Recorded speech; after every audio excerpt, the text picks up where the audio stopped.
I too welcome all of you here today for this Sunday service, and also all of you that are joining us online today. I'm going to begin today with a reading from, usually it's from Whispers of Eternity, but I was reading Songs of the Soul recently, and I liked a small one that I want to read to you. It's called One Friend. Many clouds do race to hide thee, of friends and wealth and fame, and yet through mist of tears I see appear thy golden name. Each time my father, mother, friends do loudly claim they did me tend, I wake from sleep to sweetly hear that thou alone didn't help me here. Thou alone didst help me here. God's our friend, our father, mother, friend, all. But I think it's kind of nice. I prefer to think of God as my friend. The Divine Mother is my friend, counseling me, guiding me through this journey of life. And today, I think this is, of the different readings over the course of the year, this is, I think, one of my favorites, because we get to talk about the Star of the East and what that means, what is it? And I wanted to share a few thoughts about it. And I think I'd start with asking this question, which was the title of the chapter actually. What was that Star of the East? I mean, was there such a thing? And now, of course, we as devotees accept that, and this is what Master said, but in the world at large, I think every year, you'll read in the articles, the internet, now papers in the past, you read about, and there's always an article, what was that star?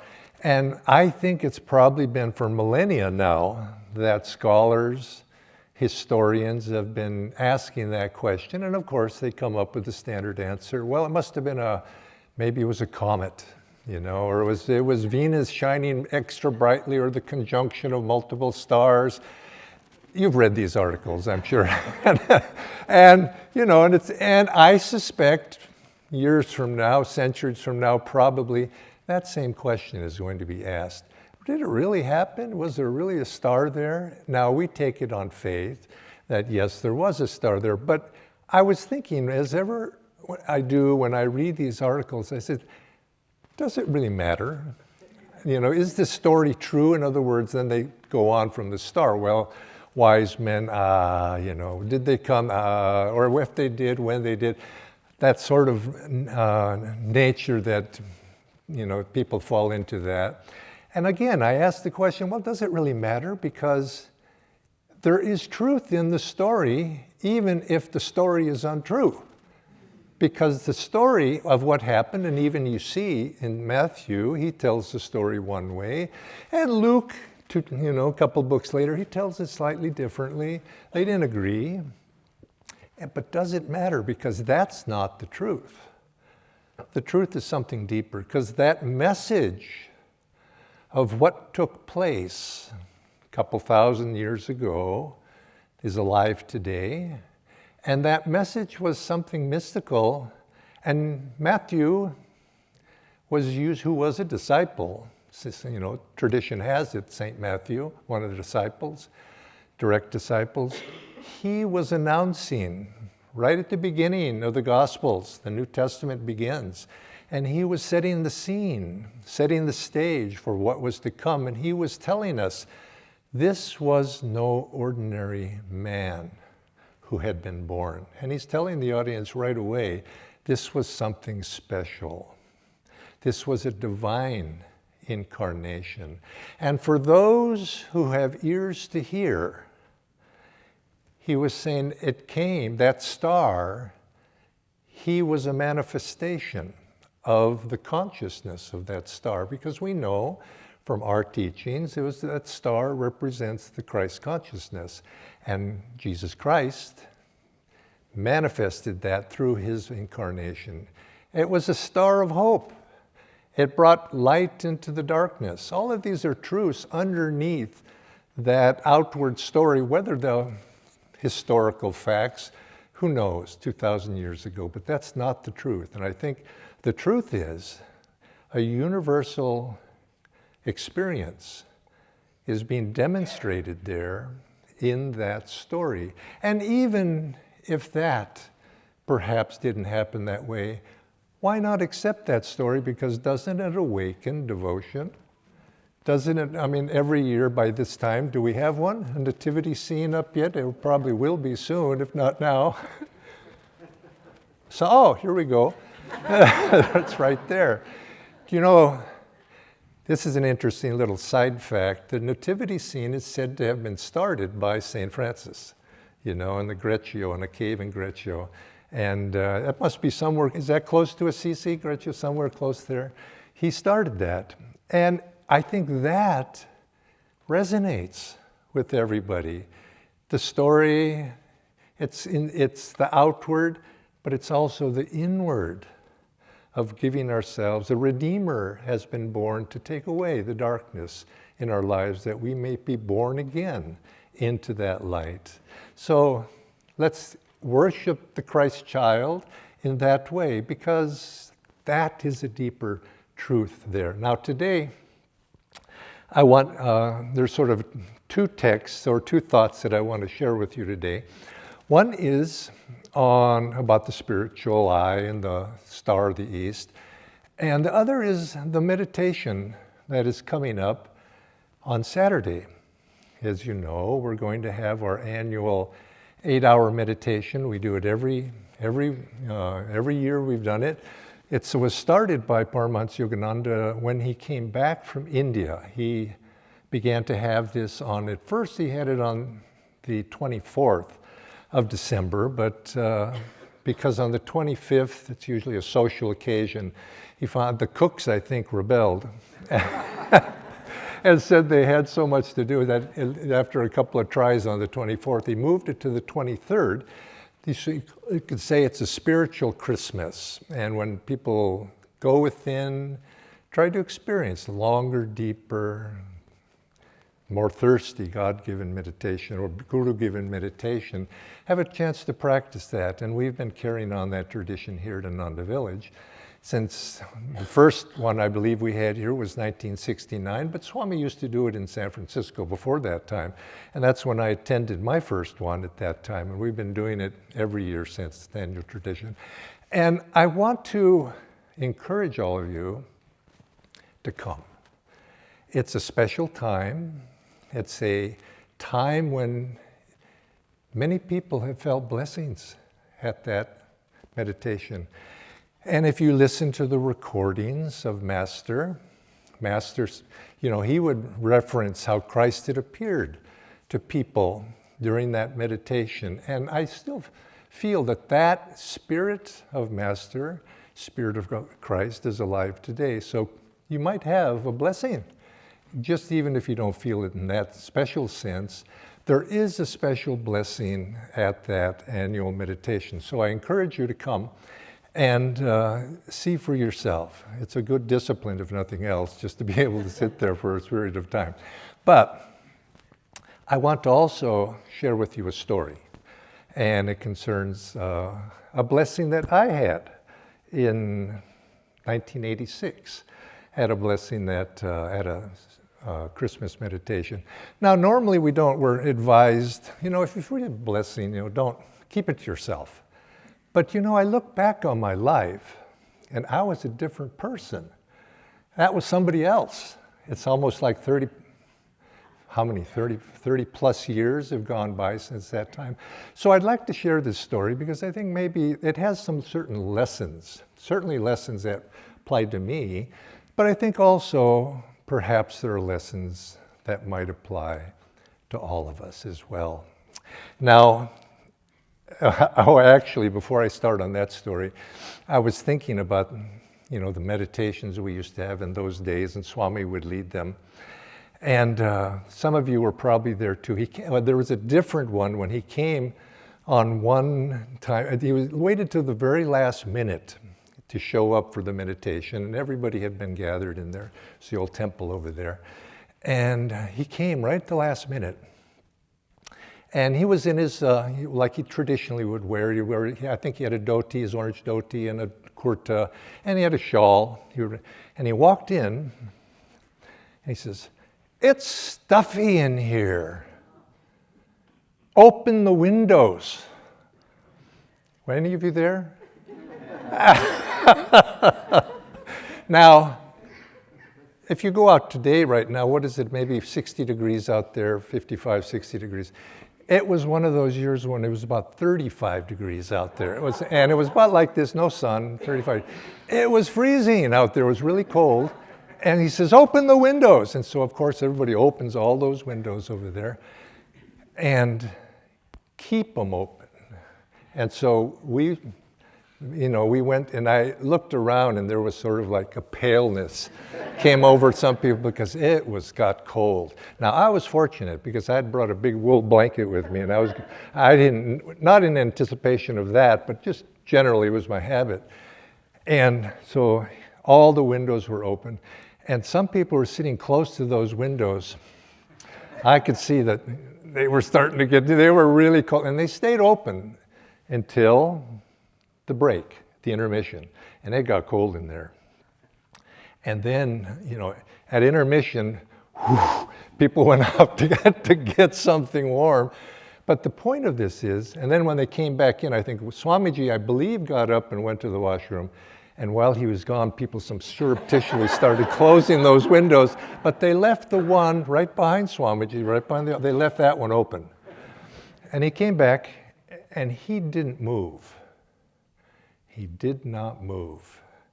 And he had his orange dhoti, shawl, out kurta and shawl, all day. The rest of us were just like that. So I think it was very inspiring to me of what we need to do. Dump the body, go beyond the body, sit still. And that's an opportunity at that Christmas meditation to practice those things. But back to my story, which was 1986. And some of you were there, many of you perhaps were there as well. And basically, it was in the morning, and Swami was meditating. It was going just as normal, but during one of the periods of the meditation, he interrupted it. And he said, "Divine Mother has given me a message that I want to share with all of you. She has asked me to share this with you." And I typed it or took it off the internet. And I'd like to read it to you. He says, "Divine Mother spoke through Swamiji. This is Ananda Village Christmas meditation, Tuesday, December 23rd, 1986. Swamiji said, Divine Mother has asked me to convey these words to you. I am very pleased with all of you. I am very pleased with what you are doing. But don't live in littleness, in petty things, little thoughts, little worries, little ambitions. Live for me, for my love. I am your mother through all eternity. Nothing else matters. You were born to commune with me. For no other reason were you born. Live in my consciousness. Everything else is dust. I know all your thoughts. Your devotion is very pleasing to me. You are my children. You all are very dear to me. Live more in me. Live in my love. Yes, build a community, but in the sense of communion with me. My children, I am always with you. I am just behind your thoughts, just behind your feelings. I am with you every second. Let no other thought come between me and thee. And then he went back to meditation, and we continued to meditate.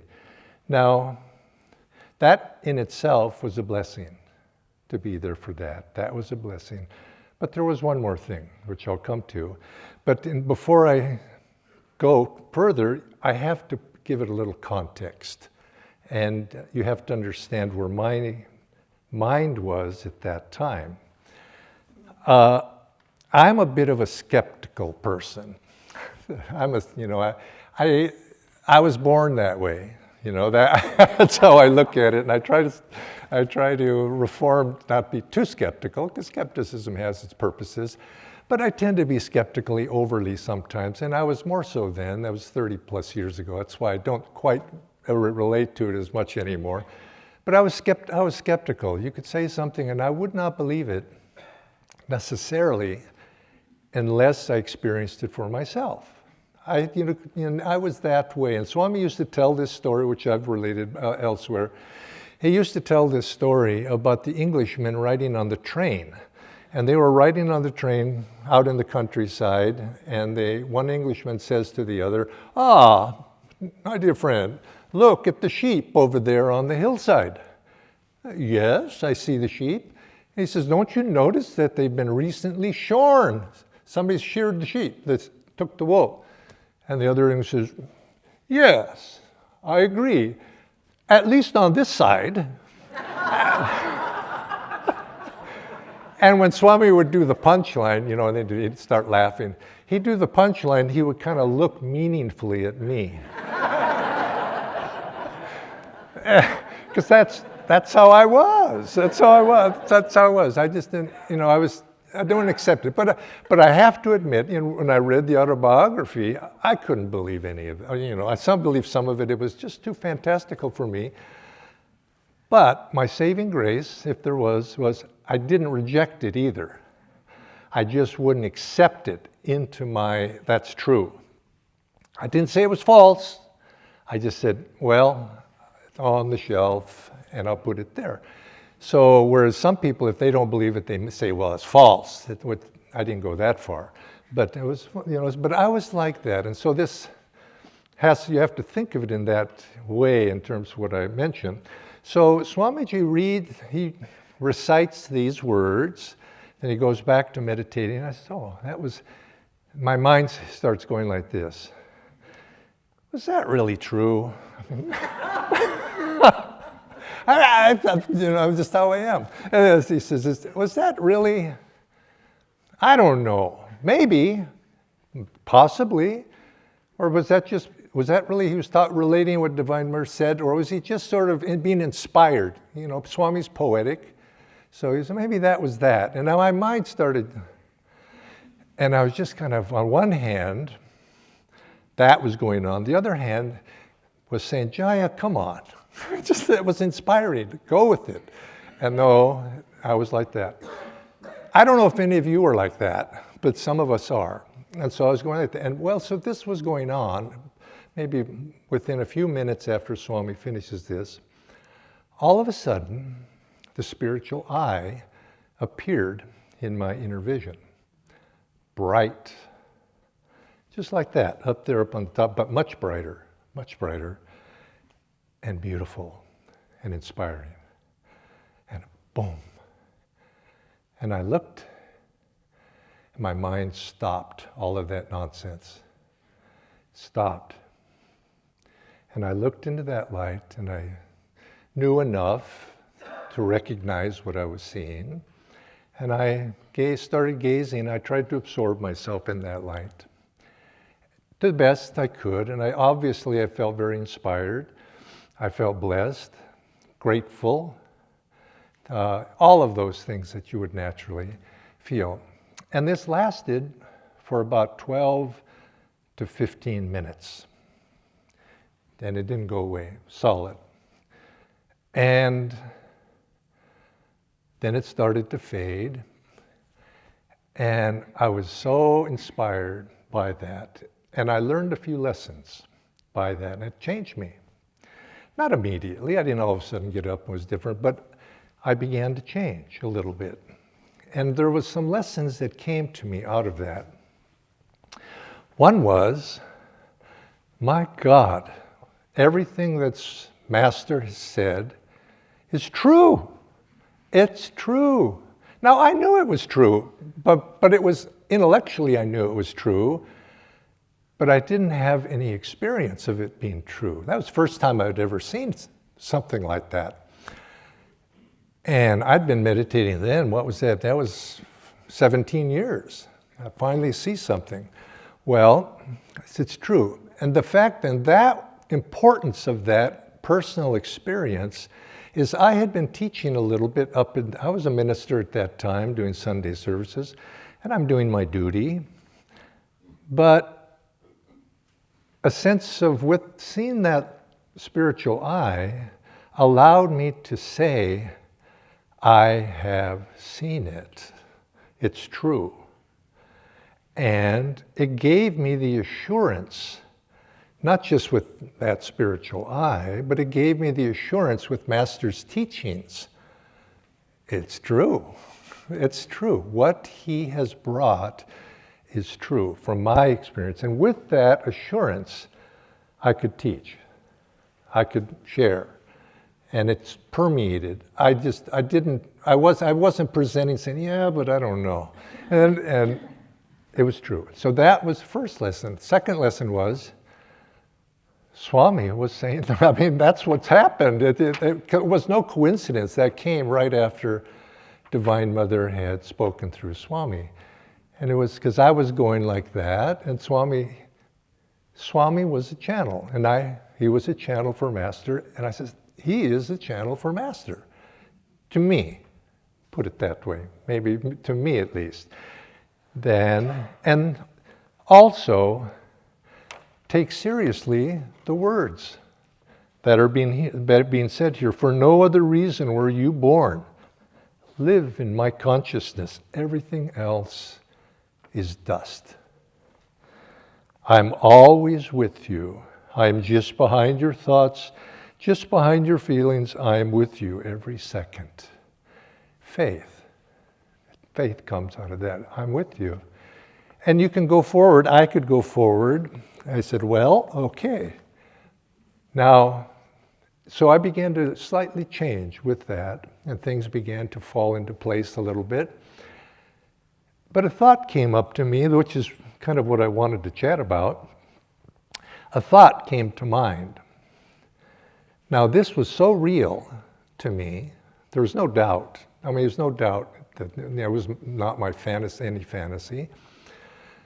It was so real, and I thought, well, Master said that this is a universal experience. And obviously, this is what was being said. Matthew was talking about this as the star, the star that we follow that star. And of course, Master went on to explain the gold of the astral world, the blue of the causal world, and the star of the Christ consciousness. And he described all that. He described the colors. He even said, these are my colors, white, gold, and blue. And he described all that. And I said, now, Master described this in detail. If you read his writings, in detail. I thought, why hasn't anybody else said this? And I realized, and we take it for granted, that this is common, in spiritual traditions. Name me one other than out of Master's teachings. You don't find, and now you find some references, but to the degree of clarity that Master gave to a universal experience of everyone, why hasn't anybody else done that? Now, you see, here's my skeptical mind coming in, but it wasn't skeptical. It's my inquiring mind was asking this. And I came up with some thoughts. I thought, well, this is interesting. And I don't know the answer, but I can give you a couple of thoughts that came to mind.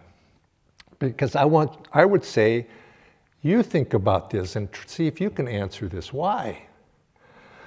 Well, I think it was kind of like Kriya. Kriya is always, it's been there. People have known Kriya. It's ancient technique. Master said so. But it wasn't spoken about. Priestly secrecy and mankind's indifference, there's some of that. And I think, but in the same way, it was Master's mission, or the mission of all of our masters, but Paramhansa Yogananda being the spokesperson for that, out into the world. It was Master's mission to introduce this Kriya in the world in this age, because we have entered into a new age. We are entered into a time when people can understand these things. They can cognize these things. They can work with them. And I think in the same way, the teachings of the spiritual eye are the same. They're part of Master's mission to clarify that. It's not our spiritual eye, and it's not just unique to our tradition, but Master was the one in this, because we have entered into an age of awareness where people can understand this. It was part of his mission to clarify this and bring this. These are my colors. And he brought this out into the world. And I think the world itself, the awareness of moving into a new yuga, has reached the state of consciousness where people can integrate this. And I don't think other great traditions have not mentioned this, except obliquely, symbolically. I mean, here in the Bible, Christ didn't mention a star and the spiritual eye and all of that. He could have, but it wasn't appropriate at that time. People would have not had any concept of what was being offered, but now they do.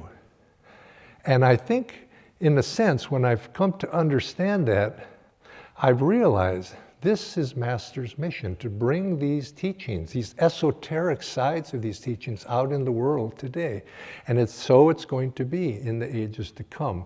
He has opened the door to these teachings, very deep teachings, these door to what the teachings of what is meant here, even by the nativity, out into the world so that people understand it and can have the ability to understand it in this time.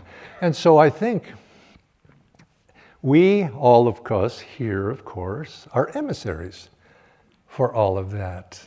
And I think each of us, here we have the opportunity every year, and again we'll have it on Saturday, to commune with that inner light. And perhaps and realize that these sorts of things are a reality.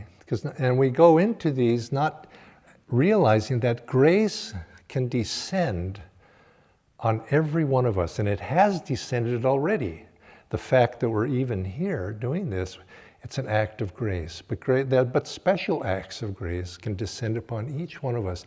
And let us make it so on Saturday, by being open and receptive, because we have to call. I think it's better if we call. Now, in my case, I wasn't calling, but I was given God touches us in different ways.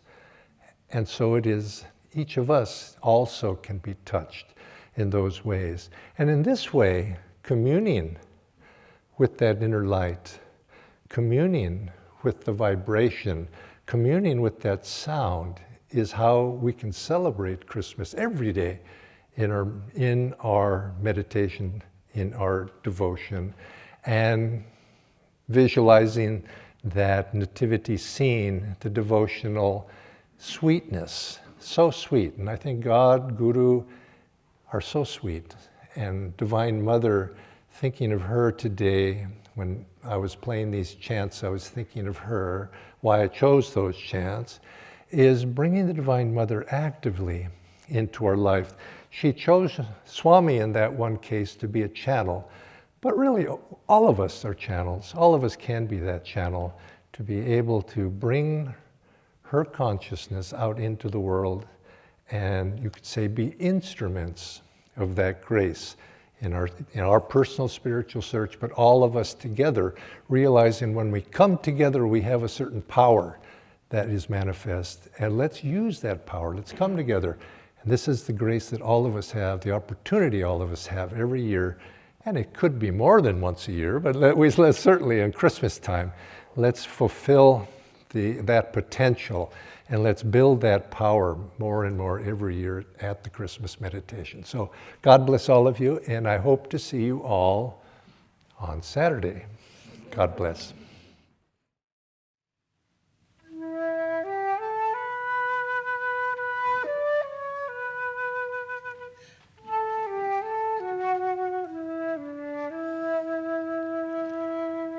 Where are you going, my little one? In hope these empty streets I wend. I've seen a star rise in the east, and I'm looking for a friend to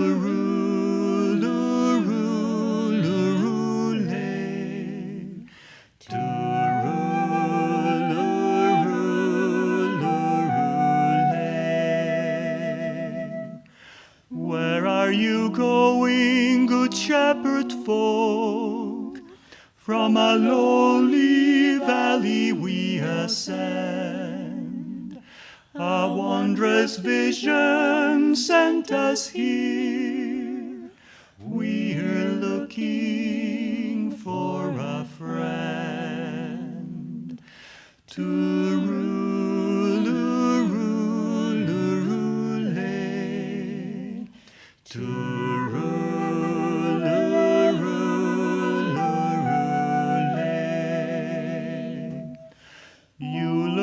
man, where are you going? Our soul's long journey we would end.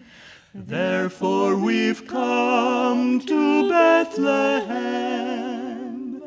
We're looking for a friend to